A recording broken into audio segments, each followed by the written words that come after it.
മറ്റു വാർത്തയിലേക്കാണ്. അരീക്കോട് 3 അതിഥി തൊഴിലാളികളുടെ മരണം ലേബർ കമ്മീഷണർ അന്വേഷിക്കുമെന്ന് മന്ത്രി വി ശിവൻകുട്ടി.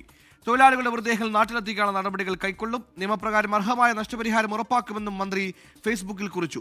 മലപ്പുറം അരീക്കോട് മാലിന്യ സംസ്കരണ യൂണിറ്റിലെ കുഴിയിൽ വീണാണ് 3 ഇതര സംസ്ഥാന തൊഴിലാളികൾ മരിച്ചത്. സമീർ ബിൻ കരീം മലപ്പുറം ചേരുന്നു. സമീർ, ഇപ്പോൾ എന്താണ് സംഭവിച്ചതെന്ന കാര്യത്തിൽ വ്യക്തത വരുന്നുണ്ടോ? ഇപ്പോൾ ഈ തൊഴിൽ വകുപ്പിന്റെ അടക്കം ഇടപെടലുകൾ ഉണ്ടാകുന്നു, വിവരങ്ങൾ?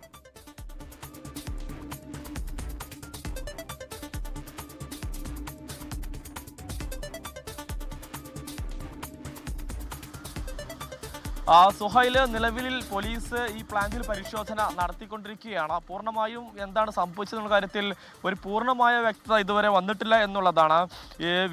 ഈ ഇതര സംസ്ഥാന തൊഴിലാളികളായ വികാസ് കുമാർ, ഹിതേഷ് ശരണ്യ, സമദ് അലി എന്നിവരാണ് മരിച്ചിരിക്കുന്നത്. പോലീസ് പ്രാഥമികമായി മനസ്സിലാക്കുന്നത് ഈ ആദ്യം ഒരു തൊഴിലാളി ഈ പ്ലാന്റിലെ ഈ ഒരു ടാങ്കിനകത്തേക്ക് പോകുന്നു. ആ ഒരു സമയത്ത് ആദ്യ തൊഴിലാളിയെ കാണാത്തത് മൂലം മറ്റുള്ള 2 പേരും എത്തുന്നു. അങ്ങനെയാണ് 3 പേരും അപകടത്തിൽപ്പെട്ടത് എന്നുള്ളതാണ് പോലീസ് മനസ്സിലാക്കുന്നത്. ഈ ടാങ്ക് എന്ന് പറയുന്നത് ഈ കെമിക്കൽ വസ്തുക്കളൊക്കെ തന്നെ ഉപയോഗിച്ചുകൊണ്ട് ക്ലീൻ ആക്കുന്ന ഒരു ടാങ്ക് കൂടിയാണ്. അതുകൊണ്ട് തന്നെ ഈ ടാങ്കിൽ അകപ്പെടുകയും പിന്നീട് ഇവർക്ക് ശ്വാസതടസ്സം ഉണ്ടാവുകയും ചെയ്തു എന്നുള്ളതാണ് പ്രാഥമികമായി പോലീസ് മനസ്സിലാക്കുന്നത്.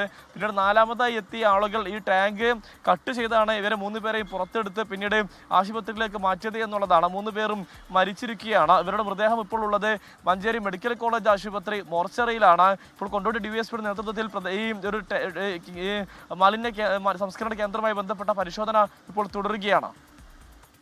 സമീർ, ഇപ്പോൾ മണിക്കൂറുകൾ കഴിയുന്നു. നിലവിൽ നമുക്ക് ഏറ്റവും ഒടുക്കം അനുമാനിക്കാൻ കഴിയുന്ന ഒരു അപകട മരണം എന്നൊരു അനുമാനത്തിൽ തന്നെയാണോ കാര്യങ്ങൾ എത്തുന്നത്?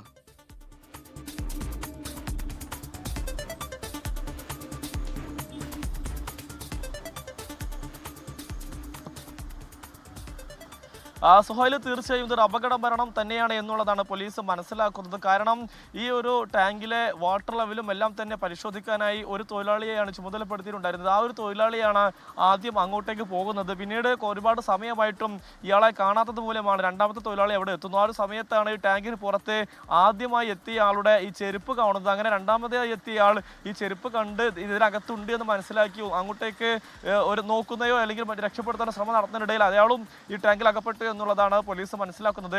ഇവരെ 2 പേരെയും കാണാത്തത് മൂലമാണ് ഈ 3മതൊരാൾ ഈ ഭാഗത്തേക്ക് വരികയും അയാളും അപകടത്തിൽപ്പെടുകയും ചെയ്യുന്നത്. അങ്ങനെ 3 പേരെയും കാണാതായതോടു കൂടിയാണ് ബാക്കിയുള്ള തൊഴിലാളികൾ സംഭവ സ്ഥലത്തെത്തി ഈ 3 പേരും അകപ്പെട്ട കാര്യം മനസ്സിലാക്കുകയും പിന്നീട് ഈ ടാങ്ക് മുറിച്ചുകൊണ്ട് 3 പേരെയും പുറത്തെടുക്കുകയും ആശുപത്രിയിലേക്ക് മാറ്റുകയും ചെയ്തിരിക്കുന്നത്. കൊണ്ടോട്ടി DYSP ഇതുമായി ബന്ധപ്പെട്ട സ്ഥലത്ത് പരിശോധന നടത്തി വിവരങ്ങൾ ശേഖരിച്ചു വരികയാണ്. മാത്രമല്ല ഈ 3 പേരുടെയും മൃതദേഹങ്ങൾ ഈ നാട്ടിലേക്ക് എത്തിക്കാനുള്ള നടപടികൾ സ്വീകരിക്കുമെന്നും ഇതുമായി ബന്ധപ്പെട്ട അന്വേഷണം നടത്തുമെന്നും മന്ത്രി വി ശിവൻകുട്ടിയും വ്യക്തമാക്കിയിട്ടുണ്ട്.